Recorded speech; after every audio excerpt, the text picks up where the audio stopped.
Welcome to Chapter 2, where we will now focus on global e-business and collaboration. I want to emphasize each element in the definition of business. What is meant by formal organization? Ultimately, formal organizations get to be formal, in part, because they are chartered by the nation state, so a country's legal system.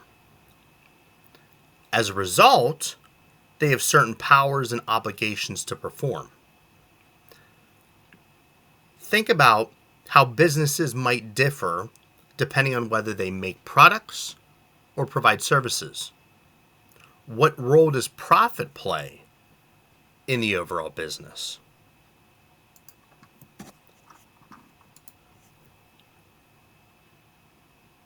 You can describe any business in terms of these 5 elements.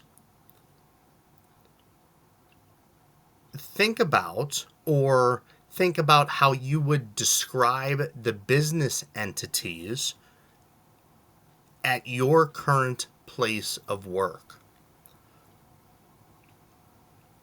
If you don't have a job, potentially think about or chat with your parents or guardians about these types of business entities.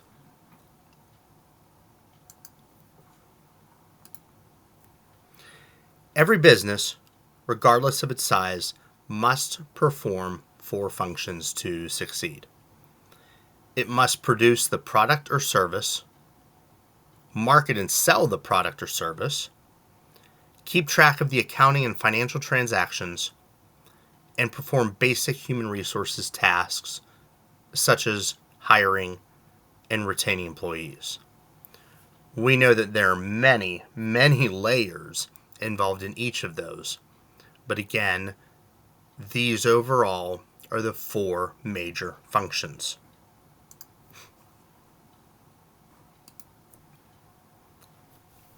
Can you think about an example of a business process that you were a part of?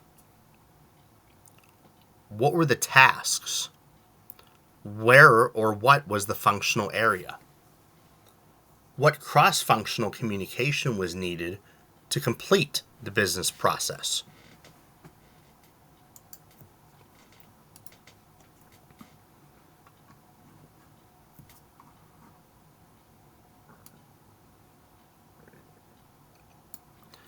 The diagram illustrates the order fulfillment process grouped into 3 stages: sales, accounting, and manufacturing and production. The order fulfillment process begins with sales. It includes the following steps: generate the order, submit the order. The next steps in the order fulfillment are grouped under accounting, which is responsible for checking and approving credit and generating the invoice. The last 2 steps in the order fulfillment process are grouped under manufacturing and production, which includes assembling the product, which begins as soon as the credit is approved, and then ultimately shipping the product.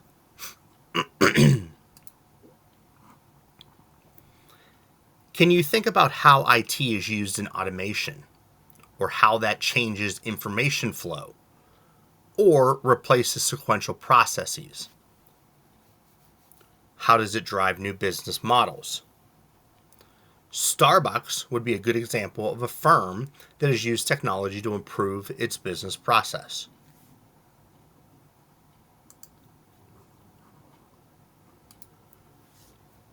What types of information are pertinent to each level of the hierarchy? Senior managers need summary information that can quickly inform them about the overall performance of the firm. Middle managers need more specific information on the results of specific functional areas of the firm, and so on.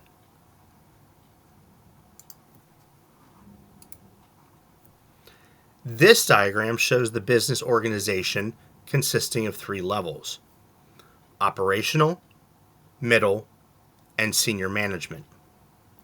The operational management includes the production service workers and data workers. The middle management includes scientists and knowledge workers.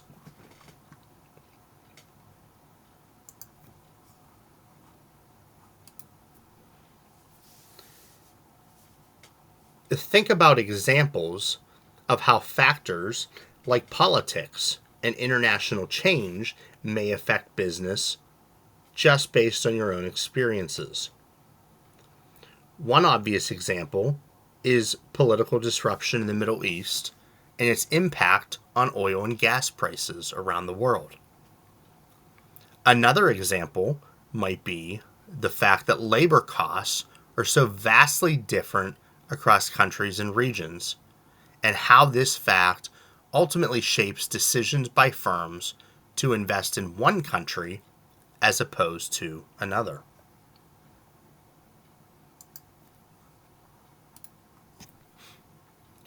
To be successful, an organization must constantly monitor and respond to, or even anticipate, development in its environment. A firm's environment includes specific groups with which the business must deal directly, such as customers, suppliers, competitors, as well as the broader general environment, including socioeconomic trends, political conditions, technological innovations, and global events. It's important to understand that the outer ring consists of factors which are not a part of businesses and organizations, but nevertheless have a significant impact on the way a business is run and how it performs. Obviously, the health of the larger economy affects business. How does development in technology and science impact business?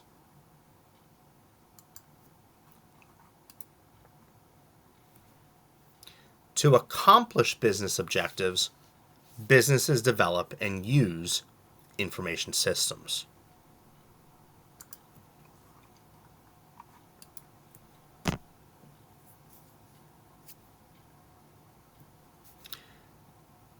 The constituency, perspective emphasizes which groups in the firm are served by specific different systems.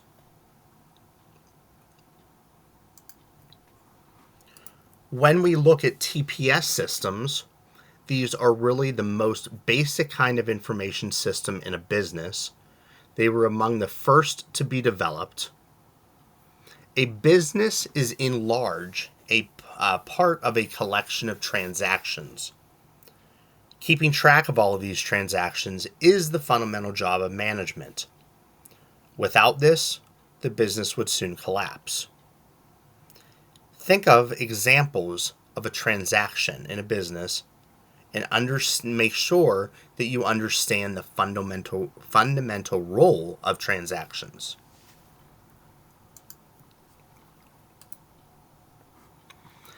A TPS for payroll processing captures employee payment transaction data, such as a time card. System outputs include online and hard copy reports for management and employee paychecks. A payroll system involves a transaction between the firm and its employees. Without such a system, no paychecks are sent.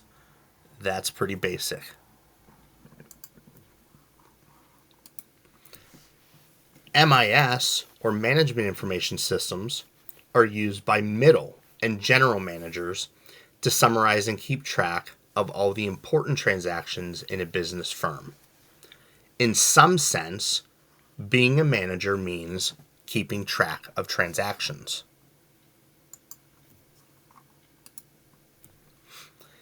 In the system illustrated by this diagram, 3 TPS supply summarized transaction data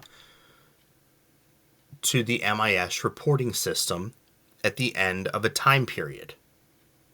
Managers gain access to the organizational data through the MIS, which provides them with the appropriate reports.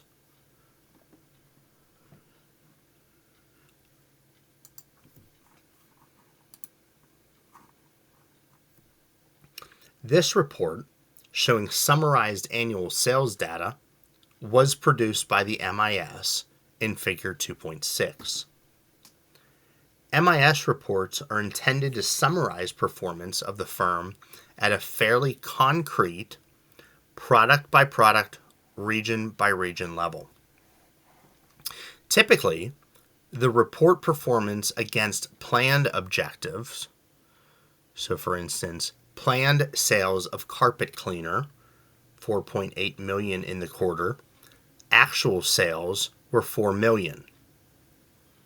This disparity should alert a manager to find out why the sales shortfall occurred.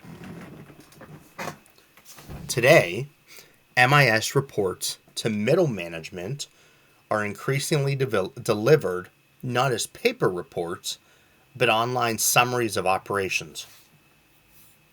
Increasingly, these internal reports are available on mobile platforms such as smartphones.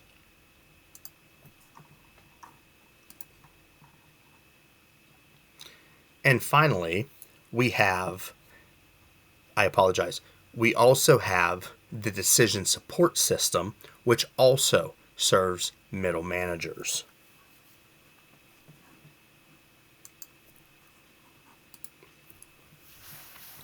The DSS operates on a powerful PC.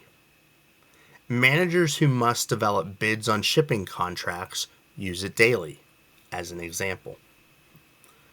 DSS are usually aimed at solving a recurring, very specific problem, like in this illustration, calculating the cost of ocean transportation for a firm based on a variety of factors.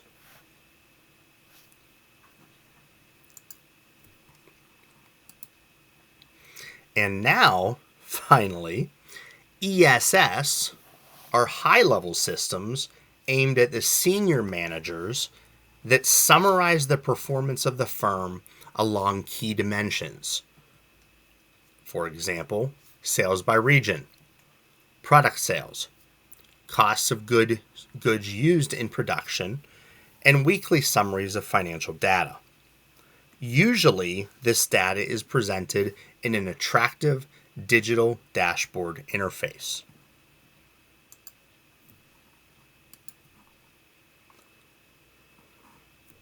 A digital dashboard delivers comprehensive and accurate information for decision making, often using a single screen.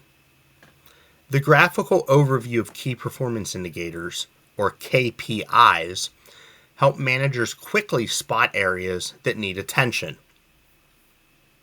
Why is it that digital dashboards are more effective than, say, spreadsheets with rows and columns of the same data? One answer is that just the cognitive cost of looking for information in table of rows and columns is much greater than looking at a graphical representation of the same data, which you see here.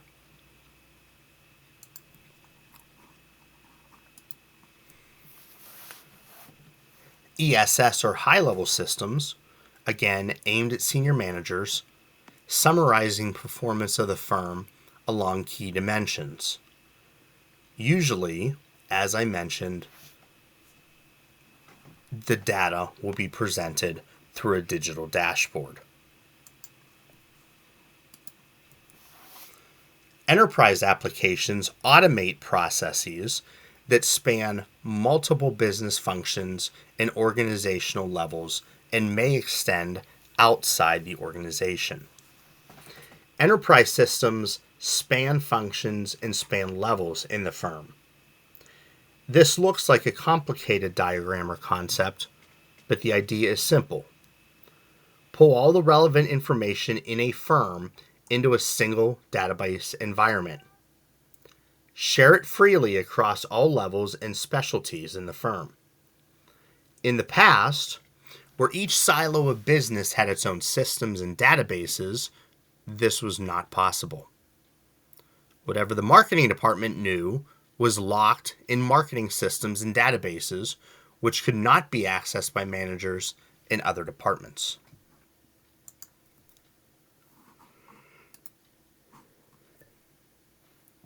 The alternative to enterprise systems is departmental systems. What's wrong with each department, say marketing and accounting, having their own systems to serve their own needs?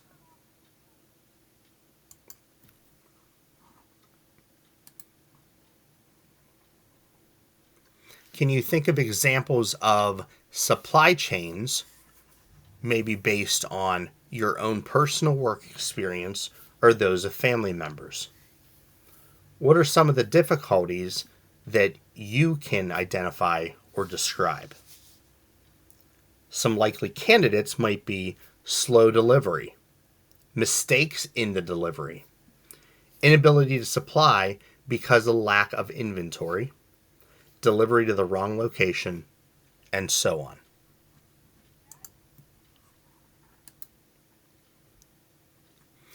Have you ever interacted with a CRM?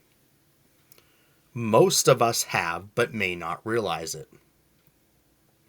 Most everyone has interacted with a call center over the phone. What has been the experience dealing with those call centers? Why do you think call centers are important to a business? What's the worst experience that you've had with such an item? Often, it's a cable company or other utility. Why can service at call centers be so poor?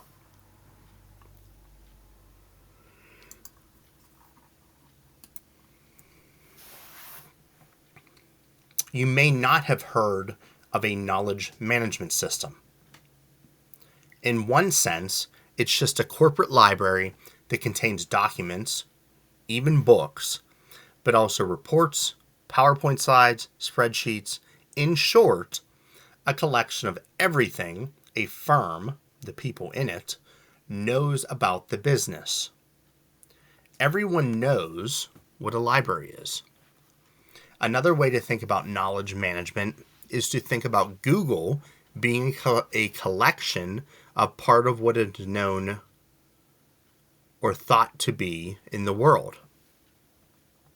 A good knowledge management system would allow employees to search a corporate database just like searching Google.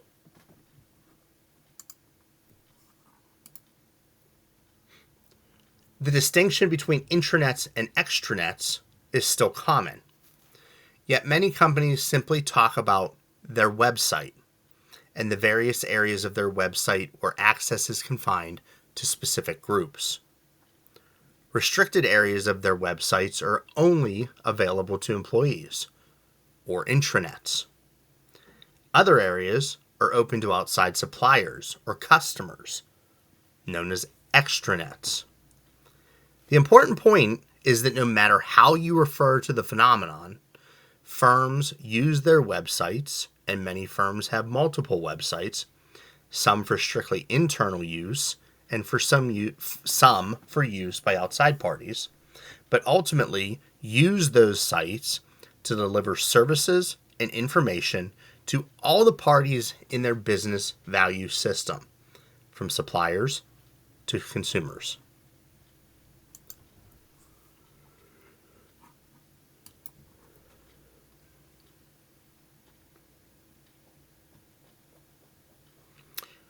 We start to break down here the differences between e-business, e-commerce, and e-government.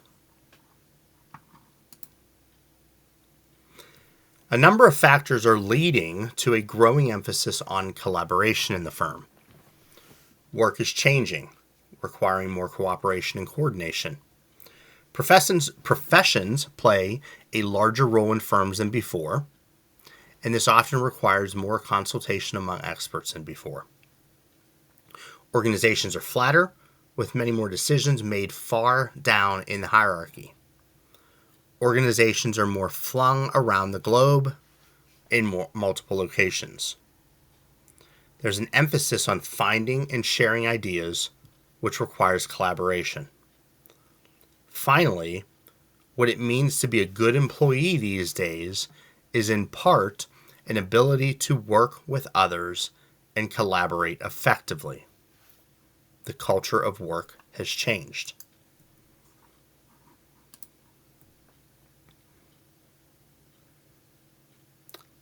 Think about whether social platforms such as Facebook or Twitter, or I should say X, have influenced your purchasing decisions. Have you ever had a conversation with a company employee about a product? How did that influence your impression of the company? How could social networks help a company spur innovation? Some of the benefits of collaboration and teamwork are greater productivity, faster reaction to market events, more innovation, and faster implementation times than previously without collaboration.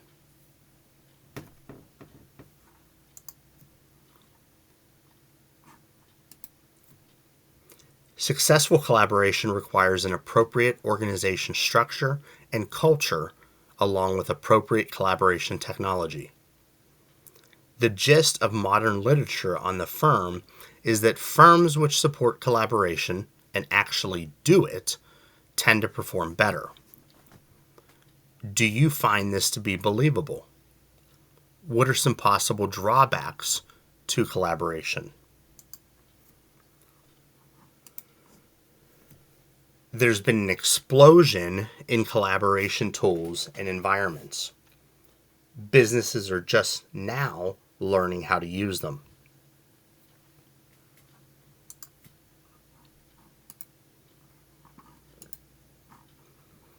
The basic idea here is to identify the kind of problem you have and adopt those technologies that make sense. The key problems are time and location. Generally, no one has enough time, and often key people are not in the right place. How to overcome those challenges in a cost-effective manner is the difficult part.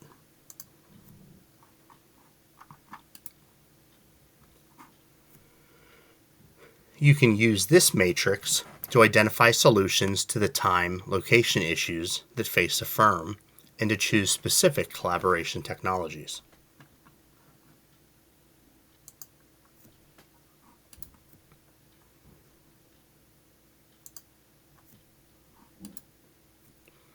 An enterprise content management system has capabilities for classifying, organizing, and managing structured and semi-structured knowledge and making it available throughout the enterprise.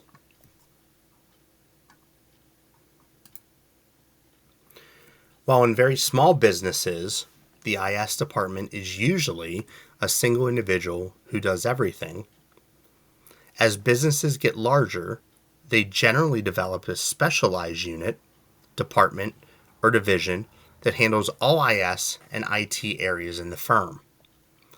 These IS units are composed of senior managers, or the CIO, middle managers, and technical employees like network admins and computer programmers. End users are often represented on the governing bodies of these units as well, and consultants or external specialists also can play a large role in IS departments by bringing in needed skills on an ad hoc basis.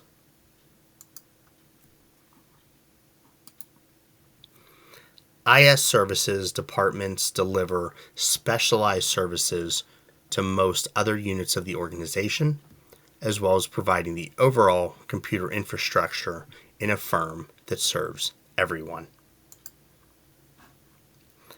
And that finishes Chapter 2. We look forward to Chapter 3 coming up soon.